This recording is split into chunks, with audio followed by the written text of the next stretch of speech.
Hi friends, welcome to Homemaking Mantra. This is Shanti. Welcome to Daily Vlogs. మన viewers కొంతమంది notifications రావట్లేదు అంటున్నారు. So notifications ఎలా on చేసుకోవాలో చెప్తా. ఇప్పుడు మనం ఫస్ట్ సబ్స్క్రైబ్ బటన్ ప్రెస్ చేస్తాం కదా, అప్పుడు సబ్స్క్రైబ్ అవుతాం. తర్వాత బెల్ బటన్ ఇట్లా బ్లాక్ కలర్లో ఉంటే నేను పోస్ట్ చేసే ప్రతి వీడియో మీకు వస్తుంది. బెల్ బటన్ కనుక వైట్లో ఉందనుకోండి, అది పర్సనలైజ్డ్, అంటే కొన్ని మాత్రమే మీకు వస్తూ ఉంటాయి. బెల్ బటన్ దగ్గర క్రాస్ సింబల్ ఉందనుకోండి, అసలు ఏమీ నోటిఫికేషన్స్ అనేవి మీకు రావన్నమాట. సో అట్లాగా ఒక్కసారి చెక్ చేసుకోండి. బెల్ బటన్ మీరు ఏ ఛానల్కి, అదర్ ఛానల్స్కి సబ్స్క్రైబ్ చేసుకున్నా సరే బ్లాక్ కలర్లో ఉండాలి. అప్పుడు మేము పోస్ట్ చేసే వీడియోస్ అన్నీ కూడా మీకు వస్తాయి. డైలీ వ్లాగ్స్ని ప్రతిరోజు మార్నింగ్ రొటీన్తోనే స్టార్ట్ చేస్తూ ఉంటాను. సరే కొంచెం చేంజ్ చేద్దాము అని చెప్పి నైట్ రొటీన్ తోటి మొదలుపెట్టాను. అనుకోకుండా 7:30, 8 o'clock ఆ టైంలో షూటింగ్ మొదలుపెట్టాను. నా డైట్ ఎట్లా ఫాలో అవుతున్నా నేను ఏంటి అని చెప్పేసి నిన్న షేర్ చేశాను కదా. సో ఎవరైనా మిస్ అయితే తప్పకుండా చెక్ చేయండి. మీకు ఏదైనా హెల్ప్ఫుల్ అవ్వచ్చు, అంటే లైక్ నా మైండ్ సెట్తో ఉండేవాళ్ళు. ఆ వీడియో చేసేసి వచ్చిన తర్వాత అనుకున్నాను, సరే ఇవన్నీ సర్దుతున్నా కదా, నైట్ రొటీన్ నుంచి ఇంకా మొదలు పెడదాము, ఇవాళ చూపిద్దాము అని. రోజు ఏం చేస్తూ ఉంటానంటే 4 o'clock నుంచి 6 o'clock మధ్యలో ఒకసారి ఎడిటింగ్ కంప్లీట్ చేసుకుంటా. ఆ తర్వాత 6 నుంచి వాయిస్ రికార్డింగ్ పార్ట్స్గా చేస్తూ ఉంటాను. అట్లీస్ట్ నాకు 2 hours పడుతుంది వాయిస్ రికార్డింగ్ చేసుకోవడానికి.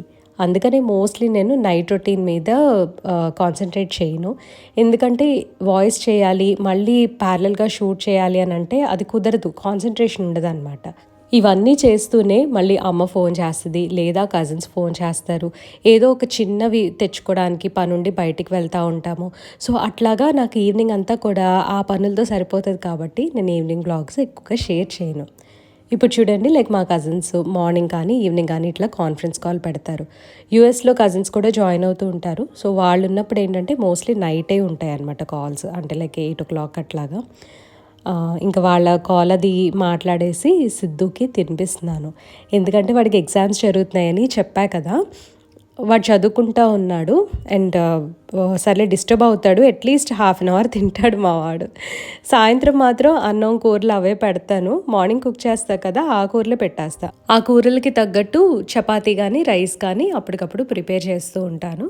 సో మేము ముగ్గురమే కాబట్టి నాకు పెద్ద వంట పని అయితే ఉండదు. మార్నింగ్ కుక్ చేసిందే సాయంత్రానికి సరిపోతుంది. హస్బెండ్ వర్క్ ఫ్రమ్ హోమ్ చేస్తారు కాబట్టి తనకి ఇంకా ప్రత్యేకంగా వేడివేడిగా తినాలి 2 పూట్ల అనే ఇంట్రెస్ట్ ఉండదు. మధ్యాహ్నం ఎటు లంచ్లో తను కావాల్సినవన్నీ చక్కగా ఎంజాయ్ చేస్తారు. సో డిన్నర్ ఏంటంటే లైట్గా ఊరికే అలా ఆకలేకుండా అలా తినేస్తారనమాట. అదే బాగా బయటికి వెళ్ళొచ్చి దూరంగా ట్రావెల్ చేసే వాళ్ళకైతే వేడివేడిగా ఖచ్చితంగా వండాలి. సో తను ఆఫీస్కి వెళ్ళే టైంలో మాత్రము ఈవినింగ్ రొటీన్ అలాగే ఉండేది. చక్కగా 2 పూట్ల కూడా చేస్తూ ఉండేదాన్ని. నెక్స్ట్ డే మార్నింగ్కి కావాల్సిన వెజిటబుల్స్ అన్నీ కూడా రెడీ చేసి పెట్టుకుంటున్నాను. కట్ చేసుకోవాల్సినవి ఉంటే నేను నైట్ ఎడిటింగ్ అయిపోయి అప్లోడ్ పెడతా కదా, అప్పుడు కట్ చేస్తా. అప్పుడైతే నాకు ఫోన్తో పని ఉండదు. ఈ టైంలో షూటింగ్ కాబట్టి నేను జస్ట్ రెడీగా పెట్టుకుంటున్నాను అనమాట అన్నీ కూడా. పొటాటోస్ అవన్నీ ముందు రోజు కట్ చేసుకోము. ఆనియన్స్, టొమాటోస్ ఇవన్నీ కూడా మామూలుగా అప్పటికప్పుడు చేసేస్తా కాబట్టి జస్ట్ తీసి పక్కన పెట్టుకుంటున్నాను. లంచ్ ప్యాక్ చేయడానికి లంచ్ బాక్సెస్, వాటర్ బాటిల్, తర్వాత ఉడికించాలంటే కుక్కర్, ఇలాంటివన్నీ తీసుకోవడానికి మనకి టైం పడుతుంది. సో అందుకని అవి కూడా నేను కౌంటర్ మీద పెట్టేసి ఉంచుతాను. మీరు గమనించండి, కనీసం ఇవన్నీ తీసుకోవడానికి 5-10 minutes అయినా మనకు పడుతుంది.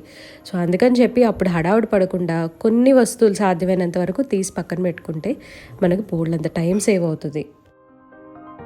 నైట్ ఫ్రెష్ అయిన తర్వాత నాకు పెజామా సెట్ అలాంటివి వేసుకునే కన్నా కూడా హాయిగా నైటీ వేసుకోవడం చాలా ఇష్టం. సో చక్కగా ఫ్రెష్ అయిపోయి ఇప్పుడు నైట్ క్రీమ్ లాంటివి ఏమీ అప్లై చేయను, కానీ నేను తర్వాత ఒక ఆయిల్ చూపిస్తాను మీకు. అండర్ ఐ డార్క్ సర్కిల్స్ రాకుండా ఉండటానికి, రింకిల్స్ రాకుండా ఉండటానికి నేను ఈ మధ్యకాలంలో ఐ క్రీమ్ వాడుతున్నాను. ఇది రెగ్యులర్గా వాడుతున్నా. ఎప్పుడన్నా మర్చిపోతే 1-2 సార్లు అలా మర్చిపోవచ్చు, కానీ లైక్ నేను బెడ్ పక్కనే పెట్టుకుంటున్నాను అనమాట గుర్తుండటానికి. అండర్ ఐ క్రీమ్ లింక్ డిస్క్రిప్షన్లో ప్రొవైడ్ చేస్తాను. అది పిల్గ్రిమ్ బ్రాండ్. నెక్స్ట్ ఒక ఆయిల్ చూపిస్తా అన్నా కదా, సో ఇదే అండి సువర్ణ గ్లో ఆయిల్. ఫ్యూ మంత్స్గా ఇది యూస్ చేస్తూ ఉన్నాను. నాకైతే చాలా నచ్చింది. కానీ weekly once or twice apply చేస్తా. ఇది క్వైట్ ఎక్స్పెన్సివ్. 1000 రూపీస్ మనకి బాటిల్ పడుతుంది. అండ్ నాకు ఆఫర్లో అరౌండ్ 680కి అట్లా వచ్చిందనమాట. ఇన్స్టాగ్రామ్ పేజ్లో తీసుకున్నాను. ఆచార్య పంచకర్మ అనే పేజ్. నేను ఆ లింక్ని డిస్క్రిప్షన్లో ప్రొవైడ్ చేస్తాను. ఇప్పుడు ప్రస్తుతం స్టాక్ ఉందో లేదో నాకు తెలియదు, కానీ ఇదైతే నేను చాలా జాగ్రత్తగా వాడుతున్నా. నేను ఎటువంటి ఫేస్ సీరమ్స్ కానీ అట్లాంటివి యూస్ చేయడానికి ఇంట్రెస్ట్ చూపించిందండి. ఎందుకంటే నేను ప్రీవియస్గా వాడాను, అసలు వాడలేదు అని అయితే చెప్పను. నాకు అవన్నీ నచ్చలేదన్నమాట. సో అందుకని చెప్పి ఇది బాగా పడింది. ఫేస్ మంచి గ్లో వస్తుంది. అంటే కంప్లీట్ గ్లో దీనివల్లే కాదు, నేను మామూలుగా బాగా వాటర్ తాగడం, ఫ్రూట్స్, మంచి ఫుడ్, ఇట్లాంటివన్నీ కూడా ఫ్యాక్టర్స్ ఉంటాయి కదా. మీకు ఆల్రెడీ తెలుసు కదా, నేను ఎటువంటి ప్రోడక్ట్ రివ్యూస్ ఇలాంటివి ఏమీ చేయను. నేను వాడాను కాబట్టి నేను ఇది షేర్ చేస్తున్నా. నాకు నచ్చింది. నాది సెన్సిటివ్ స్కిన్, సో నాకు పడింది. అండ్ మీది ఏ టైప్ ఆఫ్ స్కిన్ పడుతుందా లేదా అనేది ఒకసారి వాళ్ళని కాంటాక్ట్ చేసి కనుక్కోండి. బికాజ్ ఇది నేను లాంగ్ బ్యాక్ పర్చేస్ చేశాను కాబట్టి నాకు డీటెయిల్స్ అంతగా గుర్తులేదు. ఈ ఆయిల్ మాత్రము నేను నైట్ అప్లై చేసుకుంటున్నాను. వారంలో 1-2 సార్లు అట్లా గుర్తున్నప్పుడు చేసుకుంటూ ఉంటాను. సిద్ధుని పడుకోబెట్టిన తర్వాత నెక్స్ట్ డే వీడియో కోసమని రికార్డింగ్, ఎడిటింగ్ అన్నీ ఫినిష్ చేసుకున్నాను. మళ్ళీ కిచెన్లోకి వచ్చా కదా, నెక్స్ట్ డే లంచ్ బాక్స్ కోసము టొమాటోస్, పచ్చిమిరపకాయలు, అల్లము ఇవన్నీ కూడా రెడీ పెడుతున్నాను. సిద్ధుని రాత్రి పడుకునే ముందు అడుగుతాను, నీకు లంచ్ బాక్స్లోకి ఏం కావాలి అని. సరే వాడు టొమాటో రైస్ కావాలని చెప్పాడని చెప్పి అవన్నీ రెడీ పెడుతున్నా. ఒక డిష్ వాషింగ్ తప్పించి మిగతా కిచెన్ అంతా కూడా నీట్గా క్లీన్ చేసేసుకొని ఇట్లా పెట్టుకుంటాను. ఎందుకంటే నెక్స్ట్ డే మేడ్ వచ్చేస్తుంది, పొద్దునే వస్తుంది కాబట్టి నాకు పెద్ద గిన్నెలు అవన్నీ కడిగేసేయాలి అనే థాట్ ఉండదు. ఇంతటితోటి నా నైట్ రొటీన్ అయితే కంప్లీట్ అయింది. సో రోజు యూజువల్లీ ఇలాగే నడుస్తుందండి. మార్నింగ్ ఎంత బిజీగా ఉంటానో, అంటే లైక్ సిద్ధు స్కూల్కి వెళ్ళే టైంలో నైట్ పడుకునే వరకు కూడా అంతే బిజీగా ఉంటాను. బిజీ ఇన్ ద సెన్స్ పని అయితే ఉంటుంది, పని అలా నడుస్తూ ఉంటుంది, కానీ హడావిడి ఉండదు. వీడియో అప్లోడ్ పెట్టేసి ఇంకొక ఫోన్ ఉంటుంది నా దగ్గర, సో దానిలో మా మమ్మీతో మాట్లాడుతా ఇంకా ఈ టైం ఇట్లా స్పెండ్ చేస్తాను. సో నా నైట్ రొటీన్ అయితే ఇట్లా ఉంటుంది. అది మోషన్ సెన్సర్ లైట్ కదా, అదొక్కటే లైక్ కిచెన్లోకి వస్తే ఆన్ ఉంటుంది, మిగతావన్నీ ఆఫ్ చేసేసి ఉంచుతాము.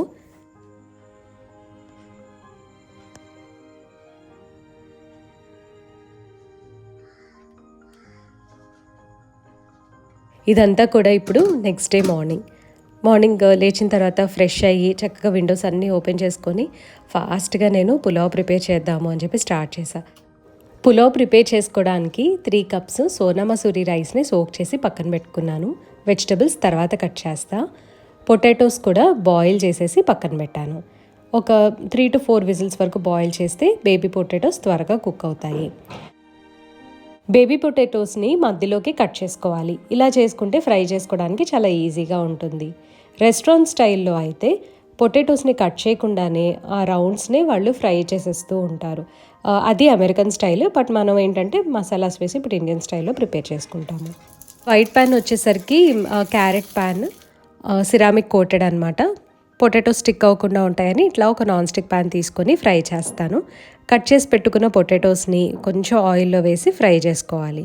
ఆయిల్ ఎక్కువైతే పట్టదండి దీనికి. సాల్ట్ కూడా ముందే వేసేసుకుంటాను.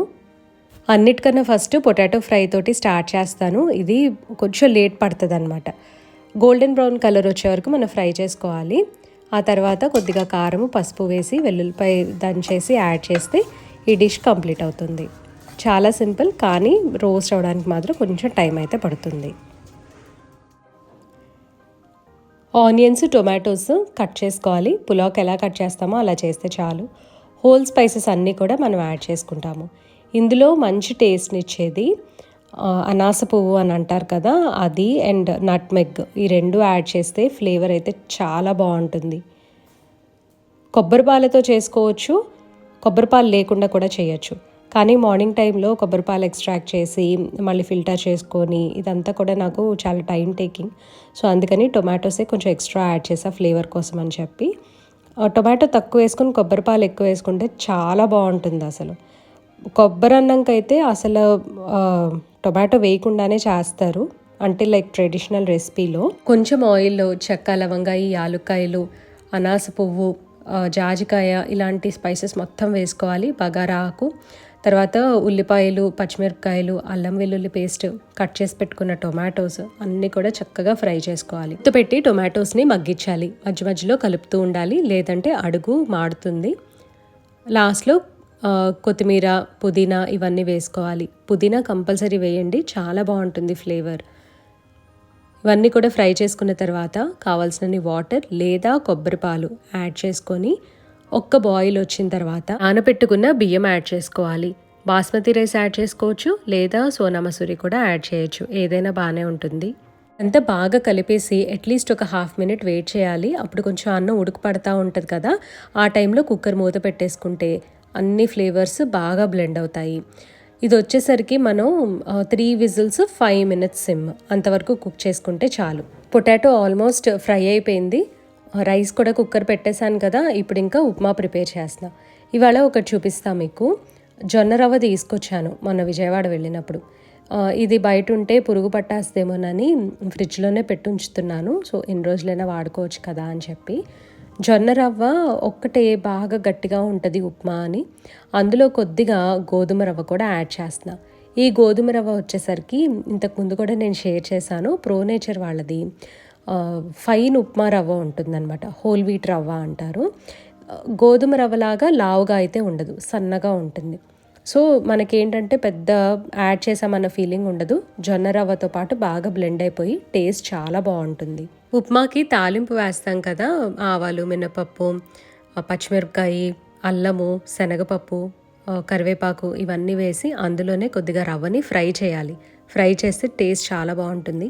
తర్వాత వేడి నీళ్ళు యాడ్ చేసి మనం కొంచెంసేపు కుక్ చేసుకోవాలి. దీనికి ఎక్కువగానే వాటర్ పడతాయి అన్నమాట, ఎందుకంటే జొన్నలు కొంచెం టైం పడుతుంది కదా కుక్ చేయడానికి. నెక్స్ట్ నార్మల్ ఉప్మాలాగా కుక్ చేసుకోవటమేనండి. సిమ్లో పెట్టేసి లేదా మీడియంలో పెట్టి కొంతసేపు మనం అలా తిప్పుతూ కుక్ చేసామంటే చక్కగా ఉడుకుతుంది. యాక్చువల్లీ ఇక్కడ నుంచి క్లిప్ మిస్ అయింది, సారీ అండి. నెక్స్ట్ టైం చేసినప్పుడు మాత్రం చూపిస్తా. ఇది మరీ పొడి పొడిగా రాదు, కానీ కొంచెం ముద్దగానే వస్తుంది.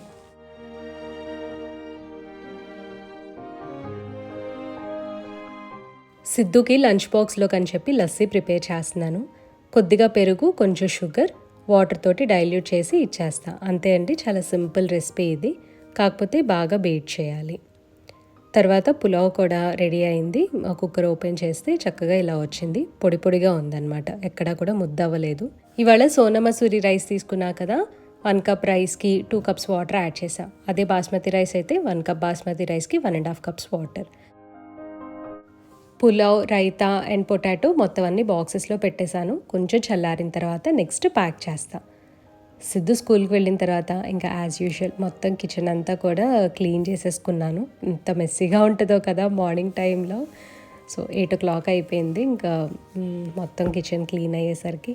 నెక్స్ట్ కొంచెం ఒక 10 minutes అలా కూర్చొని కాఫీ తాగుతాను. మార్నింగే వాటర్ అదంతా కూడా తాగేశాను.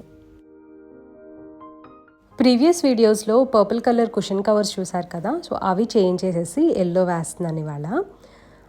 బెడ్షీట్ అయితే చేంజ్ చేయట్లేదు, లాస్ట్ వీక్ ఆల్రెడీ చేంజ్ చేశాను. లివింగ్ రూమ్లోకి అండ్ బెడ్రూమ్లోకి ఒకటే కుషన్ కవర్స్ ఉంచుతాను. ఏది ఎప్పుడు వేయాలి అనేది ఇంకా ఆ టైంని బట్టి, నా మూడ్ని బట్టి ప్లాన్ చేసుకుంటూ ఉంటా. సో ఈ విధంగా అయితే నేను ఇవాళ డెకరేట్ చేసుకున్నా. అప్పుడప్పుడు ఇట్లా చేంజ్ చేసుకుంటా ఉంటే మైండ్ చాలా రిఫ్రెష్డ్గా అనిపిస్తుంది.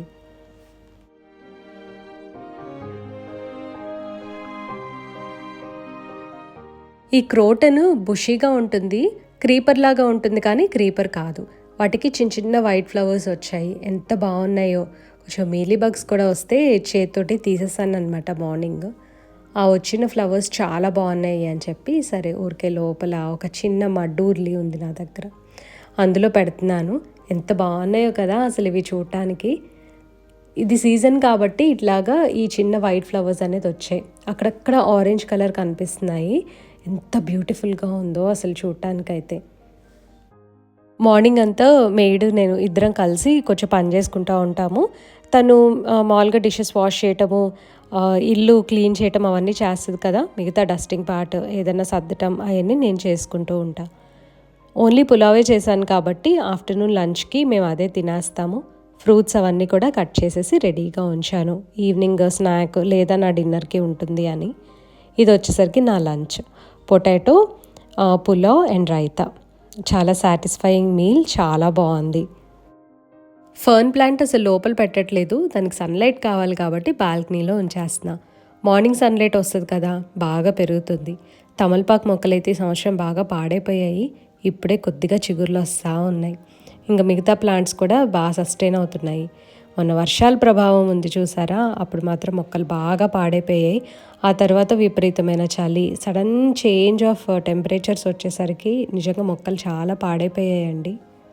ఎక్స్ట్రా తులసి మొక్కలు ఇంట్లో ఉంచుకోవడానికి నేను ఎప్పుడూ ఇష్టపడతాను. బాల్కనీ గార్డెనింగ్ చేసినా, టెర్రస్ గార్డెనింగ్ చేసినా ఏదైనా సరే నా దగ్గర ఎక్స్ట్రా తులసి మొక్కలు ఉండాల్సిందే. ప్రస్తుతము ఎక్స్ట్రా 2 ఉన్నాయి నాకు. ఈ చిన్న స్పేస్లోనే ఎక్స్ట్రా ఉంచుకున్నాను. ఎందుకంటే ఇట్లా అంటుంది, మనం తులసి మొక్కను ట్రిమ్ చేసినప్పుడు ఆకులు వస్తాయి, లేకపోతే ఏదో ఒక పార్ట్ ఆఫ్ ప్లాంట్ వస్తుంది కదా, అవి మనం మట్టిలో పెట్టామనుకోండి, మట్టి భలే మంచి వాసన వస్తుంది. ఒక్కసారి మీరు అబ్జర్వ్ చేయండి. అంటే 1-2 చిన్న చిన్న ఆకులతో రాదు, కొంచెం బాగా కట్ చేస్తాం కదా, సో మంచి స్మెల్ వస్తుంది అనమాట. అండ్ అట్లాగే ఇది యాంటీ బ్యాక్టీరియల్. నీమ్ పౌడర్ అయితే ఎలా హెల్ప్ చేస్తుందో తులసి మొక్కలు కూడా అంతే అనమాట. ఇంతకుముందు మేము ట్రిమ్ చేసినప్పుడు మా కంపోస్ట్లో ఇట్లాగే వేసుకునే వాళ్ళం టెర్రస్ గార్డెన్లో ఉన్నప్పుడు. ఈవినింగ్ నేను వాకింగ్కి వెళ్ళకోకుండా ఇంట్లోనే చక్కగా వాక్ చేసుకుంటున్నాను. నాకు ఇది అలవాటే. ఈ మధ్య అసలు మేము టెర్రస్కి కూడా వెళ్ళట్లేదు, పైన మొక్కలు లేవు కదా, సో నాకే వెళ్ళబుద్ధిగా అట్లా ఎప్పుడన్నా మా ఫ్రెండ్స్ని మీట్ అవ్వడానికి వాళ్ళ ఇంటికే వెళ్తూ ఉంటున్నాను. బయటికి వెళ్ళాలి అని అంటే ఫస్ట్ థింగ్ పొల్యూషన్, ఆ తర్వాత మాకు రోడ్లు అంత బాగోవు. ఇప్పుడిప్పుడే కొన్ని రోడ్స్ పడుతున్నాయి. ఎర్లీ మార్నింగ్ వెళ్ళొచ్చు, కానీ చాలా లేజీ అయిపోతున్నాను, లేవట్లేదు అనమాట. అట్లీస్ట్ సమ్మర్కైనా ప్లాన్ చేసుకోవాలి. కొంచెం పొద్దున్నే లేస్తే అప్పుడైతే సిద్ధు స్కూల్ కూడా ఉండదు కదా. వీక్లో అట్లీస్ట్ 3-4 డేస్ ఇట్లా నేను ఇంట్లోనే వాకింగ్ చేస్తూ ఉన్నాను. బయటికి వెళ్ళి చేయలేము, నాకు వెళ్ళబుద్ధిగా అట్లా టైం లేదు అని అన్నప్పుడు ట్రెడ్మిల్ కానీ ఇంట్లో ఇలా వాక్ చేసుకోవడం కానీ బెస్ట్ ఆప్షన్. నేను ఒక చిన్న ఇంపార్టెంట్ విషయం ఇవాళ షేర్ చేద్దాము అని అనుకుంటున్నా. February 10th శ్యామలా నవరాత్రులు స్టార్ట్ అవుతున్నాయి. శ్యామలా నవరాత్రులు వచ్చేసరికి అవి కూడా సేమ్ మన నవరాత్రులు ఎలా, దసరా నవరాత్రులు ఎలా ఉంటాయో అట్లాగే అనమాట. 9 days ఉంటాయి.